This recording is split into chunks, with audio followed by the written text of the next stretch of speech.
హరీష్ రావు గారి నాయకత్వం. జై తెలంగాణ. కారు గుర్తుకే.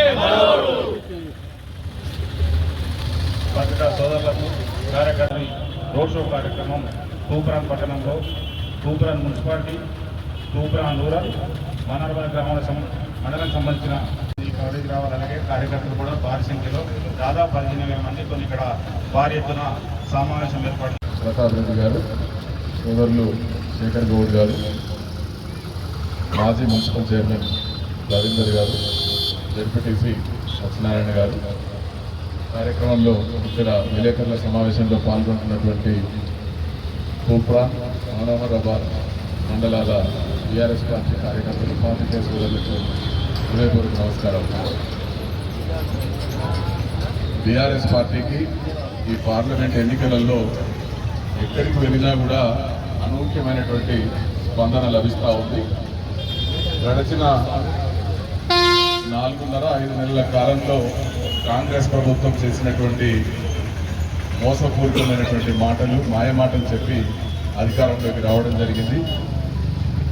అధికారంలోకి వచ్చినటువంటి కాంగ్రెస్ పార్టీ ఏదైతే హామీలను ఇచ్చిందో ఆ హామీలను అమలు చేయకుండా ప్రజలను నయవంచనకు గురి చేసినటువంటి సందర్భంలో ఈనాడు జరిగేటువంటి ఎన్నికలలో ప్రజల నుంచి మంచి స్పందన లభిస్తూ ఉంది. గ్రామాలలో కానీ పట్టణాలలో కానీ మా కార్యకర్తలు ఇంటింటి ప్రచారాన్ని గత 10 రోజులుగా నిర్వహించడం జరుగుతూ ఉంది. ఏ ఇంటికి వెళ్ళినా ఎవరిని కదిలించినా ప్రజలు సంపూర్ణమైనటువంటి మద్దతును బీఆర్ఎస్ పార్టీకి, కేసీఆర్ గారి యొక్క నాయకత్వానికి అందించడానికి సిద్ధంగా ఉన్నారు.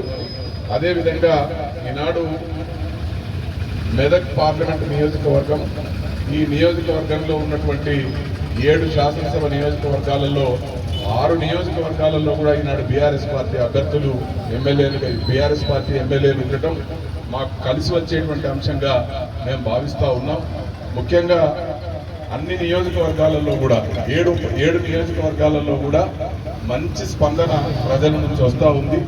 మరి అదేవిధంగా సిద్దిపేట జిల్లాలో కానీ, మెదక్ జిల్లాలో ఉన్నటువంటి నియోజకవర్గాలలో, సంగారెడ్డి జిల్లాలో ఉన్నటువంటి నియోజకవర్గాలలో కూడా ప్రజల నుంచి అనూహ్యమైనటువంటి స్పందన లభిస్తూ ఉంది. మరి మా అభ్యర్థి వెంకటరామరెడ్డి గారు భారీ మెజారిటీతో విజయం సాధిస్తారనేటువంటి సంపూర్ణమైనటువంటి విశ్వాసం మాకుంది. ముఖ్యంగా ఇది కేసీఆర్ గారు ప్రాతినిధ్యం వహిస్తున్నటువంటి నియోజకవర్గం. అదేవిధంగా హరీష్ రావు గారి నాయకత్వంలో ఉమ్మడి మెదక్ జిల్లాలో బీఆర్ఎస్ పార్టీ చాలా పటిష్టంగా ఉన్నదనేటువంటి విషయం మనందరికీ కూడా తెలుసు. అందుకని తప్పకుండా మా అభ్యర్థి మున్సిపాలిటీ, అదేవిధంగా మనోహరాబాద్ మండలాల నుంచి దాదాపుగా లాస్ట్ ఇయర్ 86,000 మెజార్టీ ఇచ్చినాం. మళ్ళీ 86,000 మెజార్టీని తగ్గకుండా ఇవ్వాలని చెప్పేసి మేమంతా గట్టిగా కలిసి పనిచేస్తాం. ముఖ్యంగా కాంగ్రెస్ పార్టీ ఇచ్చినటువంటి హామీలు, కాంగ్రెస్ పార్టీ పిట్టల ద్వారా ఏ విధంగా అయితే హామీలు ఇస్తారో పిట్టల ద్వారా మాదిరిగా కాంగ్రెస్ పార్టీ ముఖ్యమంత్రి గారు, పిసిసి అధ్యక్షుడు రేవంత్ రెడ్డి గారు ఇచ్చిన హామీల్ని నేను గుర్తు చేస్తున్న ప్రజల్లోకి. మీకు తులం బంగారం వచ్చిందా? 1,00,000 రూపాయలు వచ్చినాయా? రైతు కూలి 12,000 రూపాయలు వచ్చినాయా?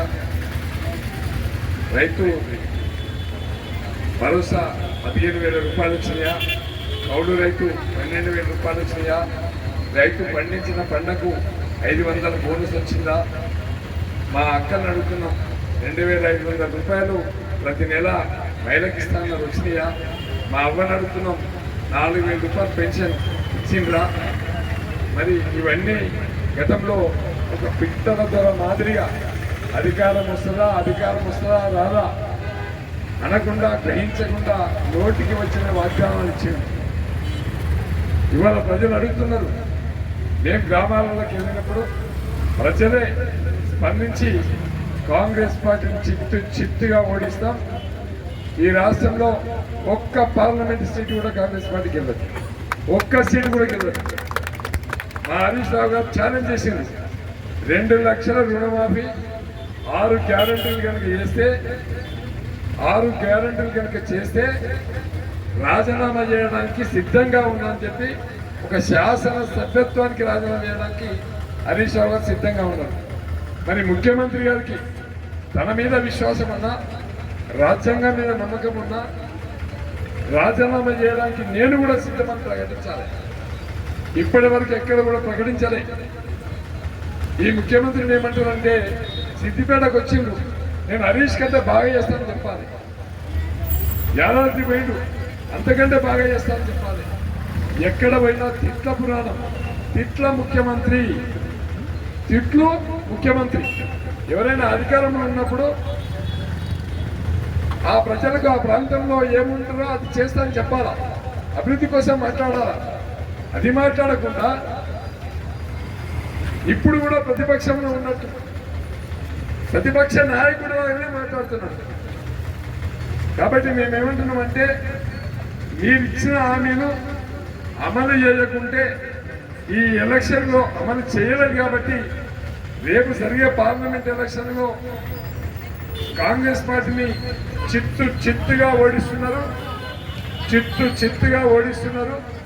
ప్రజలంతా తెలంగాణ ప్రజలు చైతన్యమైనటువంటి వాళ్ళు. కాబట్టి ఆ రిజల్ట్ కొద్ది రోజుల్లో కనిపిస్తుంది. తూప్రాన్కి వచ్చినప్పుడు భవిష్యత్తులో తూప్రాన్ హెడ్ క్వార్టర్ని నియోజకవర్గ హెడ్ క్వార్టర్గా మార్చే ప్రయత్నం చేసినాం. ఇక్కడ మున్సిపాలిటీ ఏర్పాటు చేసినాం, రెవెన్యూ డివిజన్ ఏర్పాటు చేసినాం, కోర్టు ఏర్పాటు చేసినాం, పోలీస్ డివిజన్ ఏర్పాటు చేసుకున్నాం. తూప్రాన్ని ఒక నియోజకవర్గ హెడ్ క్వార్టర్ కావాల్సిన అన్ని కూడా నిర్మాణం జరిగింది ఇక్కడ. మరి ఇప్పుడున్నటువంటి కాంగ్రెస్ పార్టీ నాయకుడు డిపాజిట్ లాంటి వ్యక్తి ఎవరైతే ఉన్నారో ఈ మున్సిపాలిటీకి 25 కోట్లు శాంక్షన్ చేసినాం. 25 కోట్లు శాంక్షన్ చేస్తే కనీసం వాటిని కాపాడుకోలేని అసమర్థుడు కాంగ్రెస్ పార్టీ నాయకుడు గెలుపులో ఉన్నాడు. మరి కండవాళ్ళు వేసుకునే వాళ్ళు ఉండొచ్చు, పార్టీలు మారే వాళ్ళు ఉండొచ్చు, కానీ ప్రజలు చైతన్యవంతమైనటువంటి వాళ్ళు. ప్రజలు ఎప్పుడు కూడా తూప్రాన్ బీఆర్ఎస్ వెంటే ఉంది, కేసీఆర్ వెంటనే ఉన్నారు.